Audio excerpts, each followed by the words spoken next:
You know what I've learned? It's easy to take a look at your life and say, wow, I've come a long way. I started all the way over there and now I'm here. I climbed that mountain. I crossed that river.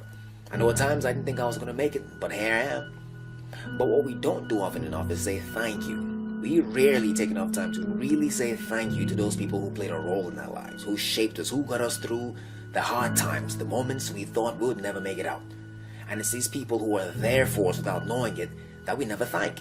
The hidden heroes, the inspirations, the motivators. So when you get a chance, say thank you. It's about gratitude. It makes the world go round. I was born in Miami, Florida, in an area called Liberty City, in an abandoned building on a hard linoleum floor with my twin brother.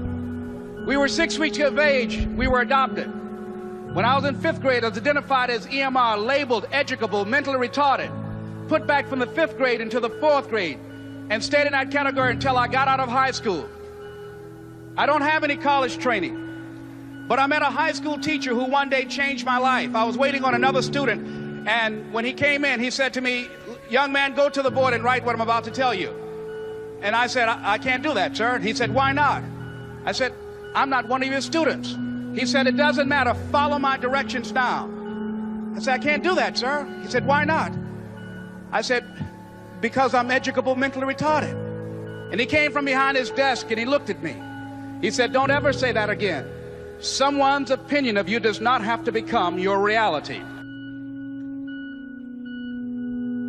I'm saying this is a time more than ever that you want to begin to inoculate yourself with positive words, coming to conventions, showing up on meetings, being on the calls, to make yourself unstoppable, to get out of your mind the polluting negative thoughts that's causing most people to go through life being stuck because they're volunteer victims. Somebody said that many people die at age 25 and don't get buried until they're 65 because they got so much garbage in their minds. You are here because you've got a clear vision of what you want and where you're going. Give yourselves a round of applause.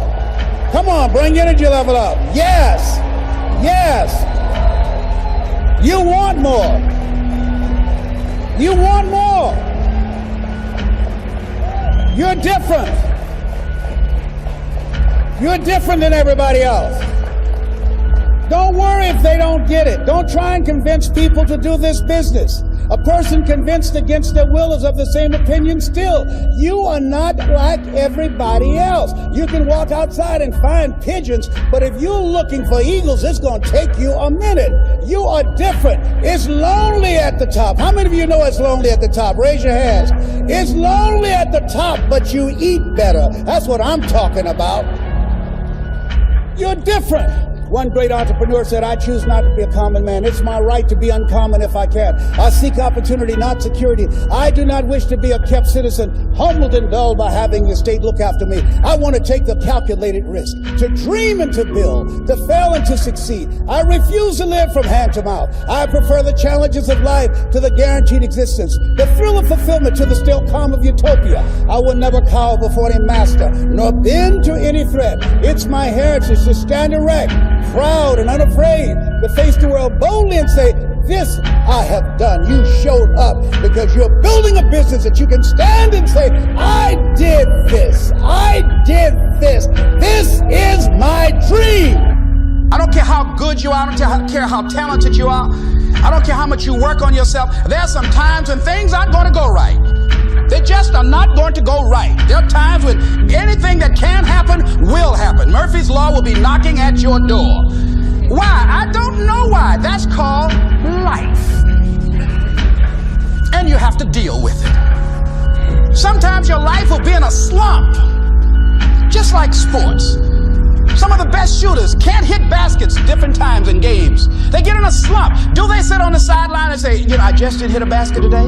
No, they continue to execute. I suggest to you that if you are facing a challenge, don't stop. Stay busy. Work your plan. Continue to do those things that you know that work for you after you have evaluated yourself in the situation. Continue to move. Stay busy, stay busy, stay busy. I was working on a job, and I came home one day. I was married at the time, and I told my former wife, I said, "That guy Bird I work for is stupid." She said, "If he's so stupid, why does he sign you a paycheck?" Now you see why I divorced her, right? I couldn't stand her.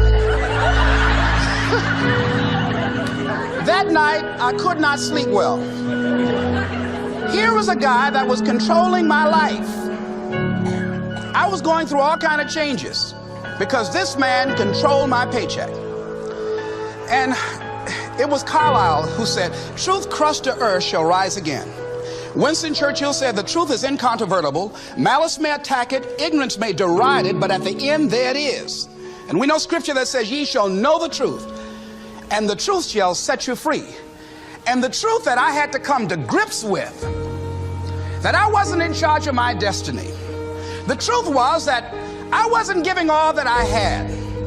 The truth was that there are some things that I wanted to do, but I didn't have the courage to act on those things.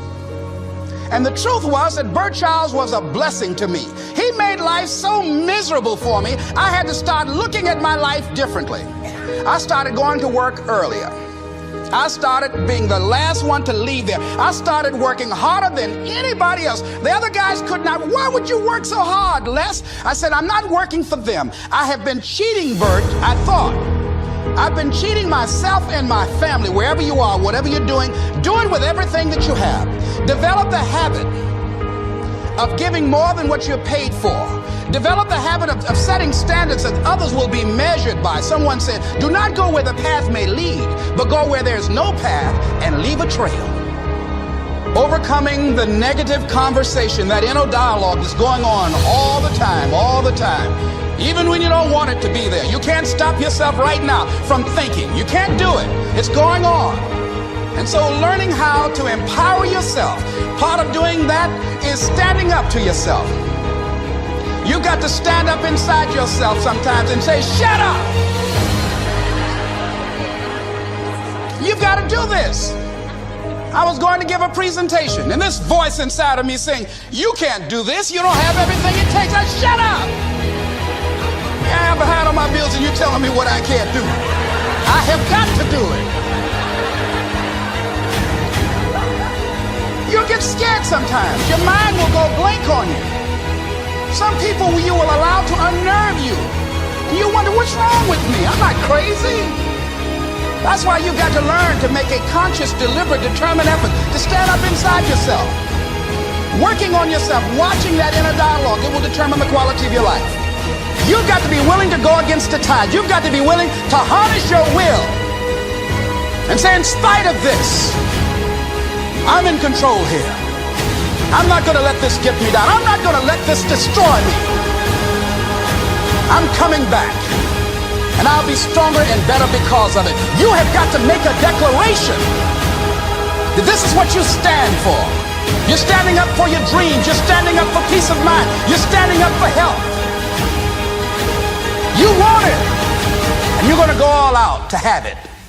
It's not going to be easy. When you want to change, it's not easy. If it were in fact easy, everybody would do it. But if you're serious, you'll go all out.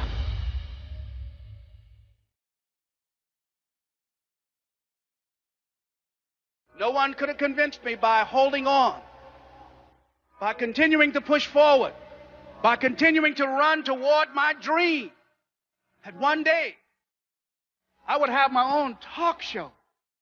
It's a long shot, ladies and gentlemen, from Liberty City, an abandoned building on a floor, never knowing my mother or father. It's a long shot. Being here with you today in this dome in Atlanta, it's a long shot. No college training, labeled educable, mentally retarded, but I kept running toward my dream.